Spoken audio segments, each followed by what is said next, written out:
September is Hispanic Heritage Month, and just one look around New Mexico, you can see the influence of Spanish architecture. Experts say it not only provides beauty, but versatility in a time before modern technology. David Romero explains. Taking a look around New Mexico, Spanish influence can be seen in the design of homes and businesses, although with some Pueblo influence.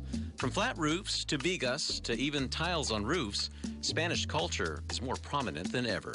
I feel that you see it even around the city. I mean, some cities more than others. The Spanish, but also the indigenous influence and even the Mexican influence as well. Us being so close to Mexico and having that, that connection of this royal road, this Camino Real de Tierra Adentro, also brought with it, and also took south, a lot of these, cultural ideas. Of course, that was not the original intention of the early Spanish settlers, instead reflecting the designs from Spain and Mexico that not only provided functionality for everyday living, but innovative ways to conserve energy when it didn't even exist. You see it's a traditional earth roof, flat roofs, modest materials, using the vigas, the beams, for the main structural elements, fairly thick walls, very good when it comes to thermal qualities, when it comes to this type of arid, hot climate.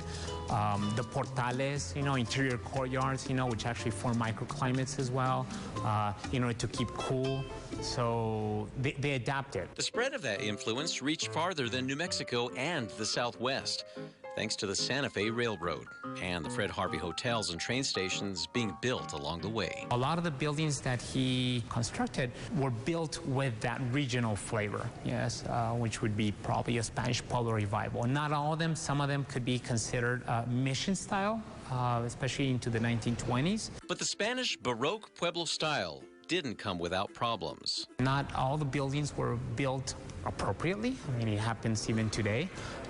But if you maintain, especially the earth buildings, and we're not just talking about what the Spanish or the Europeans brought, but also even in some of the pueblos nowadays, that if there is a lack of maintenance and a lack of care, the buildings will probably wear. And in some cases, even the modern interventions, such as cementitious plasters or concretes or modern built-up roofs that in some cases might hold moisture, and that's detrimental for the traditional buildings. Continuing the traditions passed down for hundreds of years with a few modern twists, architects are still finding ways to keep the look of the landscape in New Mexico looking like the old country.